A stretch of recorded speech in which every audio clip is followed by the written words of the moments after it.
पर खेती करो और अपने लिए नेक अमल आगे भेजो।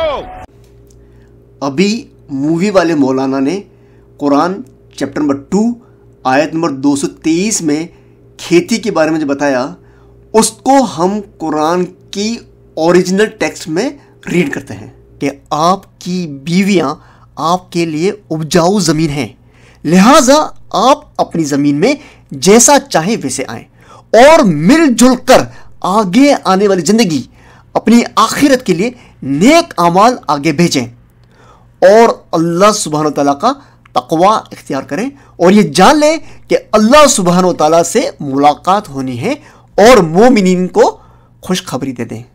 औरत को खेती से तुलना किया गया है, देखते हैं उसके बारे में सनातन लिटरेचर क्या कहता है। अथर्ववेद कांड 14 सूक्त 2 मंत्र 14 में नारी को उपजाऊ धरती कहा गया है। यहाँ पर सेम कुरान चैप्टर 2 आयत 223 की तरह ही रूपक अलंकार का उपयोग किया गया है, जहाँ पर नारी को उपजाऊ धरती कहा गया है। नारी को उपजाऊ धरती की उपमा नहीं दी गई है। इस सूक्त 14:2-14 में ऐसा प्रतीत हो रहा है। और मनुस्मृति 9:33 में भी औरत को क्षेत्र यानी कि खेती कहा गया है, लेकिन यहाँ पर उपमा अलंकार का उपयोग हुआ है। यहाँ पे लिखा है भूता, क्षेत्र भूता, यानी यहाँ पे क्षेत्र के समान है, तो यहाँ पर उपमा अलंकार का उपयोग किया गया है, लेकिन औरत को खेती की उपमा ही दी गई है। यहाँ हमारे सामने अथर्ववेद 14:2-14 सामने है और यहाँ पर जो उर्वरा वर्ड आया है, हम इसकी मीनिंग देखते हैं। संस्कृत में। ओके, यहाँ पे उर्वरा वर्ड आया तो हम इसको हिंदी में देखते हैं। और यहाँ पे उर्वरा वर्ड का मीनिंग आया फर्टाइल, यानी उपजाऊ जमीन। और ये किसको कहा गया है? ये नारी को कहा गया है। तो यहाँ पे नारी को सीधा उर्वरा कहा गया है, ऐसा प्रतीत हो रहा है। तो यहाँ पे सीधा रूपक अलंकार का उपयोग किया गया है, जिस तरह कुरान चैप्टर 2 आयत नंबर 223 में किया गया था। अब हम देखते हैं मनुस्मृति 9:33। यहाँ पर नारी को क्षेत्र कहा गया है और हम क्षेत्र की मीनिंग देखते हैं संस्कृत में गूगल ट्रांसलेट से। तो संस्कृत में देखते हैं तो यहाँ पे क्षेत्र की मीनिंग आती है रीजन। ओके, हम इसको हिंदी में देखते हैं। यहाँ पे आया एरिया, टेरिटरी, डोमेन और एक मीनिंग है ये फील्ड यानी खेती। तो इस तरह से हम देखते हैं कि यहाँ पे नारी को क्षेत्र यानी खेती की उपमा दी गई है। और यहाँ पर रूपक अलंकार नहीं लेकिन उपमा अलंकार है। और ये वर्ड भूता से मालूम पड़ता है कि भूता मतलब होता है सिमिलिट्यूड, यानी कि उसके जैसा। तो यहाँ पर कुरान के जैसा नहीं है, कुरान में तो रूपक अलंकार था, लेकिन यहाँ पर कहा गया है, यहाँ पर उपमा दी गई है कि औरत जो है वो है खेती के समान। और आदमी को यहाँ पे बीज कहा गया है, यानी कि seed. And the man has been declared to be like the seed. तो यहाँ पे भी आदमी को सीड की उपमा दी गई है। और दूसरा पॉइंट ये है कि औरत अगर हमल की हालत में हो और हस्बैंड उसको बुलाए तो औरत को ना कहने की इजाज़त नहीं है। तो देखते हैं कि इस्लामिक कुरान और हदीस इस पर क्या कहता है। तो हम देख सकते हैं कि कुरान और हदीस ऐसा कुछ कहता ही नहीं है कि औरत को ना कहने की इजाज़त नहीं है, बल्कि इसके ऑपोजिट कुरान चैप्टर 4 आयत नंबर 19 में अल्लाह सुब्हानहू कहते हैं कि उनके साथ उचित व्यवहार से रहो। और अगर बीवी ना कर दे इस हालत में तो कुरान और हदीस इसकी इजाज़त नहीं देता है कि हस्बैंड उसके ऊपर हाथ उठाए। अब हम सनातन शास्त्र खोल के देखते हैं। बृहदारण्यक उपनिषद 6:4-7 ये कहता है कि अगर वो किसी भी सूरत में औरत ना माने तो हस्बैंड उसको लाठी से या हाथ से मार सकता है। और दूसरा पॉइंट ये है कि औरत सिर्फ और सिर्फ अपने हस्बैंड की फरमाबरदारी के लिए पैदा की गई है। तो आइए देखते हैं कुरान और हदीस क्या कहते हैं। तो हम देख सकते हैं कि कुरान और हदीस ऐसा कुछ कहते ही नहीं है कि औरत सिर्फ हस्बैंड की फरमाबरदारी के लिए ही पैदा की गई है। इसके विपरीत कुरान चैप्टर नंबर 51 सूरह ज़ारियात आयत नंबर 56 कहता है कि मैंने तो जिन्नों और मनुष्य को केवल इसलिए पैदा किया है कि वो मेरी बंदगी करें। यानी कि यहाँ पे मनुष्य इंक्लूडिंग आदमी और औरत दोनों को अल्लाह सुब्हान तआला ने अपनी बंदगी, अपनी इबादत के लिए ही पैदा किया है। चलिए अब हम सनातन शास्त्र देखते हैं कि सनातन शास्त्र कुछ कहते हैं क्या कि औरत को क्यों पैदा किया। ये हमारे सामने है बृहदारण्यक उपनिषद 6:4-2 और ये कहता है कि प्रजापति जो कि क्रिएटर है, उन्होंने सोचा कि आदमी का जो सीड है, जो वीर है, उसके लिए एक फिट एबोर्ड, एक अच्छा एबोर्ड, परफेक्ट एबोर्ड क्या हो सकता है, ये सोचकर उन्होंने औरत को पैदा किया। बृहदारण्यक उपनिषद 6:4-1 में जो सीड ऑफ मैन की बात हो रही है, उसमें 6:4-2 में प्रजापति जो कि क्रिएटर है, उन्होंने सोचा कि जो आदमी का जो सीड है उसके लिए अब फिट एबोर्ड क्या हो सकता है। यह सोचकर उन्होंने वुमेन को, औरत को पैदा किया। और तीसरा पॉइंट यह बताया गया कि हस्बैंड मजाजी खुदा है और खुदा की नाफरमानी कुफ्र है और कुफ्र की सजा मौत है। तो आइए देखते हैं कुरान और हदीस इस पर क्या कहता है। तो हम देख सकते हैं कि कुरान और हदीस ऐसा कुछ कहते ही नहीं है कि हस्बैंड एक मजाजी खुदा है। इसके ऑपोजिट पूरी दुनिया जानती है। इस्लाम कहता है ला इलाहा इल्लल्लाह, कोई इलाह नहीं है, कोई मबूद नहीं है, कोई खुदा नहीं है, सिर्फ अल्लाह, अल्लाह के सिवा। इस्लाम ऐसा कहता ही नहीं है कि हस्बैंड को मजाजी खुदा बना दो या पत्थर को बना दो या जानवर को बना दो, ये इमेजिनरी बना दो।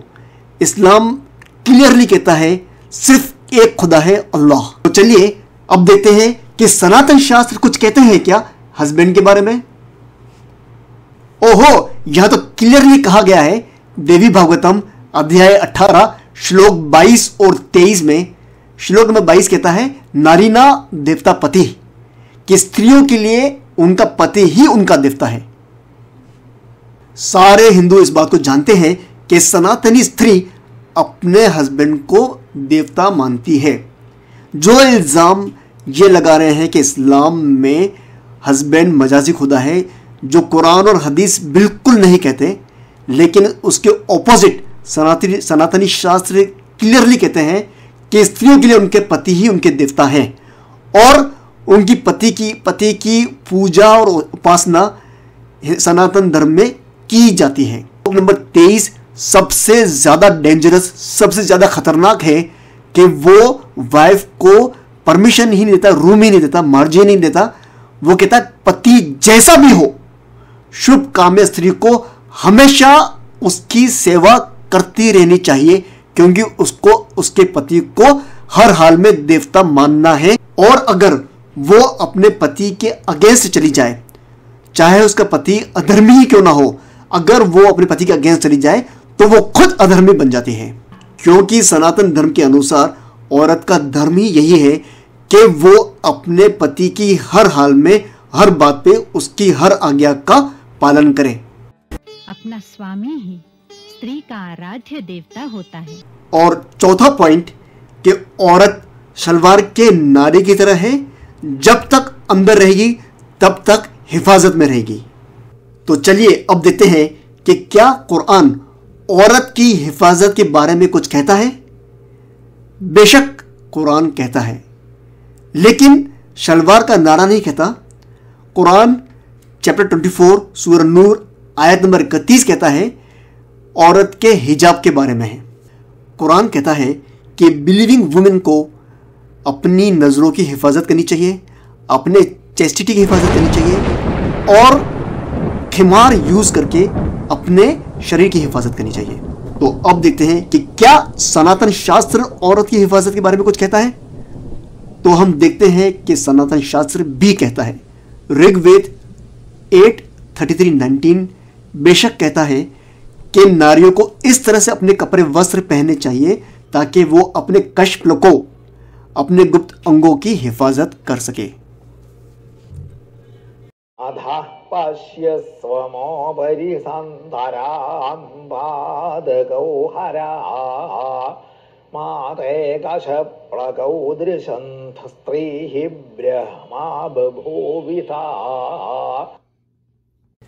और पांचवा पॉइंट, सबसे ज्यादा इंपॉर्टेंट पॉइंट, जो कि इस मूवी का टाइटल है हमारे 12। तो आइए देखते हैं कि कुरान और हदीस क्या कहते हैं।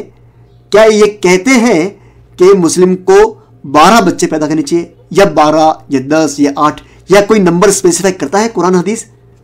तो हम ये देखते हैं कि कुरान और हदीस ऐसा कुछ नहीं कहते हैं कि आपको इतने नंबर के बच्चे पैदा करने हैं। अब हम देखते हैं कि क्या सनातन शास्त्र कुछ मिनिमम नंबर स्पेसिफाई करता है कि इतने बच्चे ही पैदा करने हैं। तो देखते हैं। अरे ये क्या, सनातन शास्त्र तो डेफिनेटली स्पेसिफाई करता है। ऋग्वेद 10:85-45 क्लियरली कहता है कि 10 पुत्रों को उत्पन्न करें।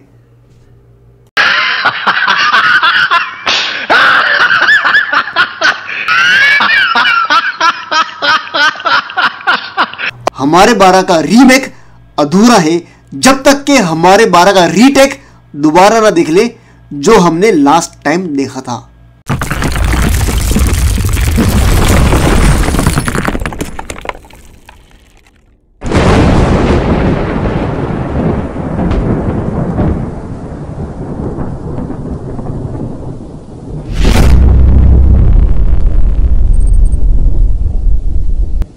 बॉलीवुड मूवी हमारे 12 का टेक करके, फिर रीटेक करके, और फिर रीटेक करके देखते हैं कि किस तरह से इस मूवी को बेहतर बनाया जा सकता है। सूरह अल बकरा आयत नंबर 223 में अल्लाह फरमाता है, तुम्हारी औरतें तुम्हारी खेती हैं, आओ और जिस तरह भी चाहो अपनी मर्जी से इन पर खेती करो और अपने लिए नेक अमल आगे भेजो। चलो इसको हम फिर से रिवाइंड करते हैं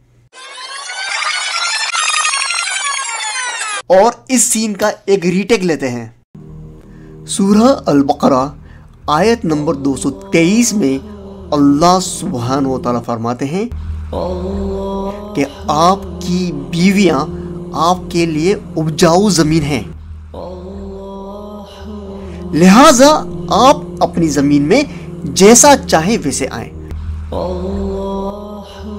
और मिलजुल कर आगे आने वाली जिंदगी, अपनी आखिरत के लिए नेक अमाल आगे भेजें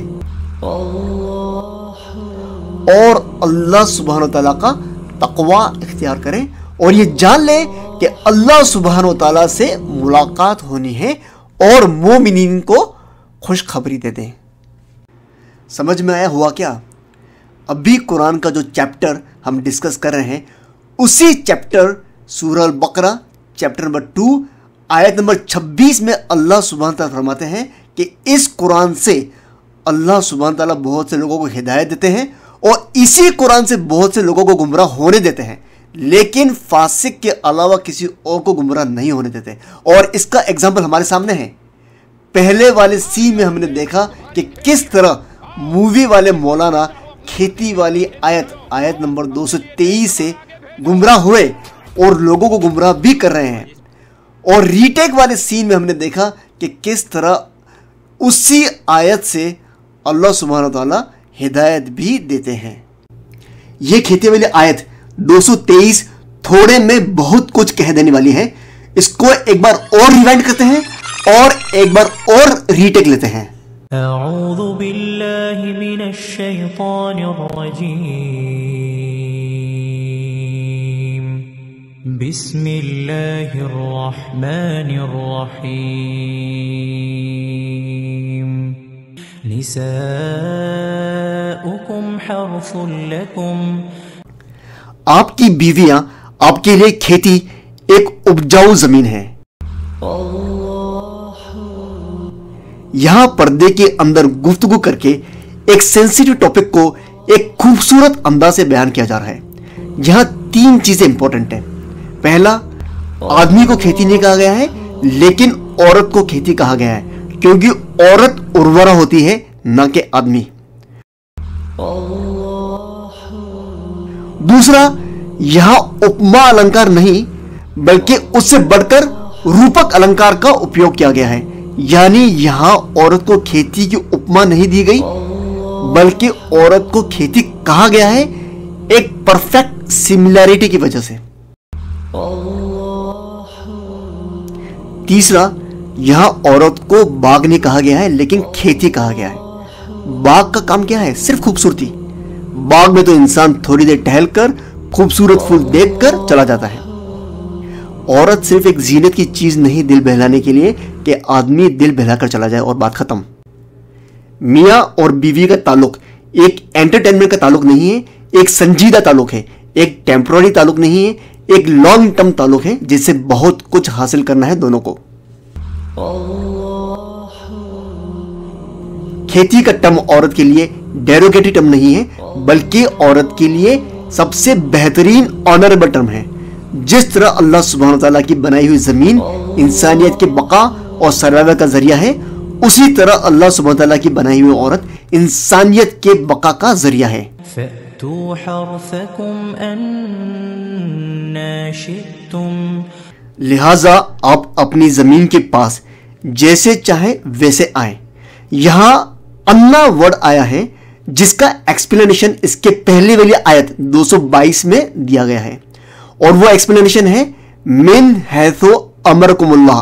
इसका मतलब है जहां से अल्लाह सुब्हानहू तआला ने इजाजत दी है।